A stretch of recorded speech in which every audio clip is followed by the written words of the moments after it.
नमस्कार। आज हम भारत की शिक्षा व्यवस्था के एक बहुत ही जरूरी दस्तावेज को समझने वाले हैं। एक ऐसा दस्तावेज जिसने हमारे स्कूलों में बच्चों के पढ़ने लिखने का तरीका ही बदल दिया। हम बात कर रहे हैं नेशनल करिकुलम फ्रेमवर्क 2005 की, जिसे हम सब NCF 2005 के नाम से जानते हैं। ये सिर्फ एक सरकारी फाइल नहीं है, बल्कि एक सोच है, एक विजन है।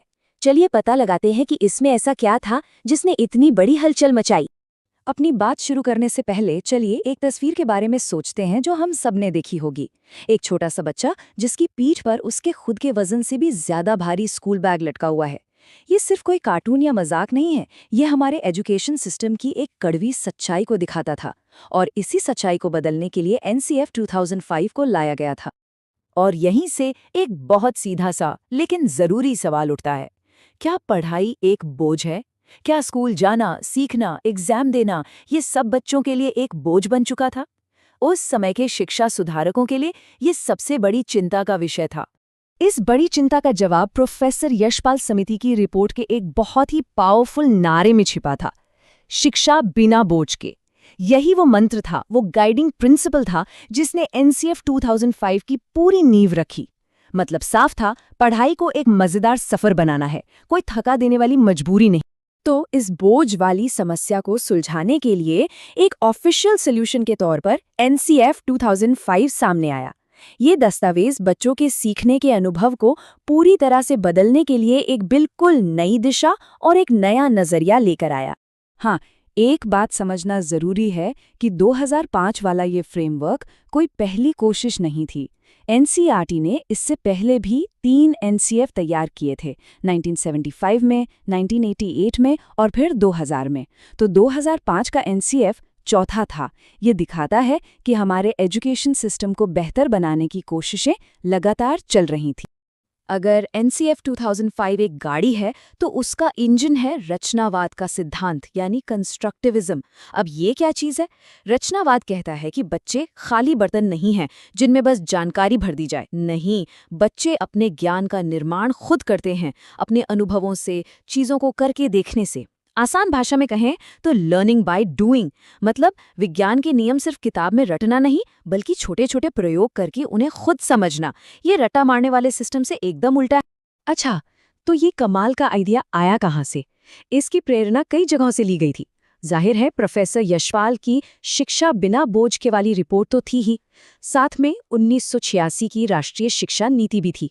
और सबसे दिलचस्प, रबींद्रनाथ टैगोर का एक निबंध था, सभ्यता और प्रगति। और पता है सबसे दिलचस्प बात क्या है? NCF की जो शुरुआती लाइनें हैं वो टैगोर के इसी निबंध से ली गई हैं।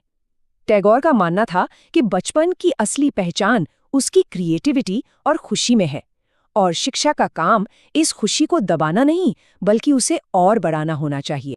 ठीक है, तो मकसद तो बड़ा अच्छा है, शिक्षा बिना बोझ के, पर इसे असलियत में किया कैसे जाए? इसका जवाब हमें NCF 2005 के 5 मार्गदर्शक सिद्धांतों में मिलता है। कह सकते हैं कि ये 5 सिद्धांत इस पूरे फ्रेमवर्क की आत्मा हैं। चलिए इन 5 पिलर्स पर एक नजर डालते हैं। पहला, रट्टा लगाने की आदत को खत्म करो। दूसरा, स्कूल में सीखी गई बातों को बाहर की दुनिया से जोड़ो।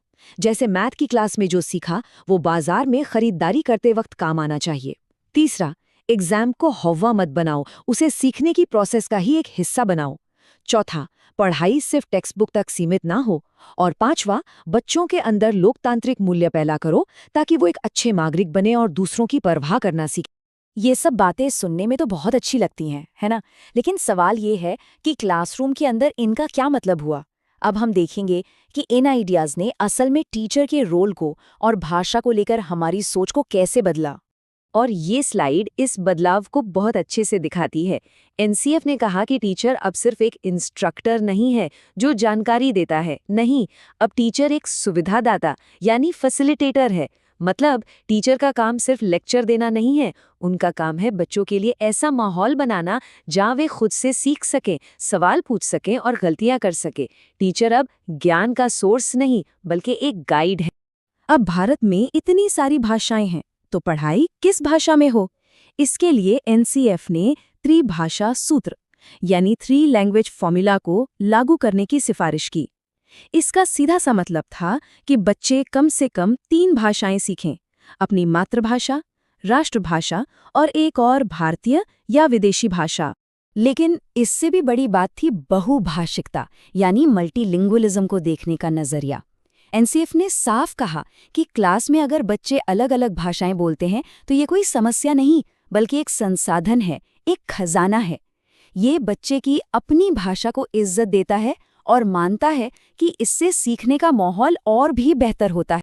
तो चलिए अब बात करते हैं कि इस पूरे बदलाव का, इस पूरी कवायद का असली मकसद क्या था। मकसद सिर्फ फैक्ट्स इकट्ठा करना नहीं था, बल्कि ऐसा ज्ञान तैयार करना था जो असल जिंदगी में काम आए। देखिए, सूचना और ज्ञान में एक बड़ा फर्क होता है। सूचना तो गूगल पर भी मिल जाती है ना? वो बस फैक्ट्स है जो हम भूल भी सकते हैं। लेकिन ज्ञान तब बनता है जब हम उस सूचना को समझते हैं, इस्तेमाल करते हैं और अपनी जिंदगी से जोड़ते हैं।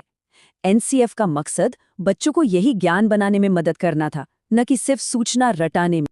और आखिर में सबसे जरूरी बात, एनसीएफ का एक ही बड़ा लक्ष्य था, बच्चे का समग्र विकास, यानी होलिस्टिक डेवलपमेंट। इसका मतलब है कि सिर्फ बच्चे के मार्क्स पर ही नहीं, बल्कि उसके शारीरिक, मानसिक, सामाजिक और भावनात्मक हर पहलू के विकास पर ध्यान देना। और यहीं पर हम आपको एक सवाल के साथ छोड़कर जा रहे हैं। सोचिए, 2005 में देखा गया ये सपना, ये विजन, आज 2 दशक बाद हमारे स्कूलों में, हमारे क्लासरूम में कितना सच हो पाया है।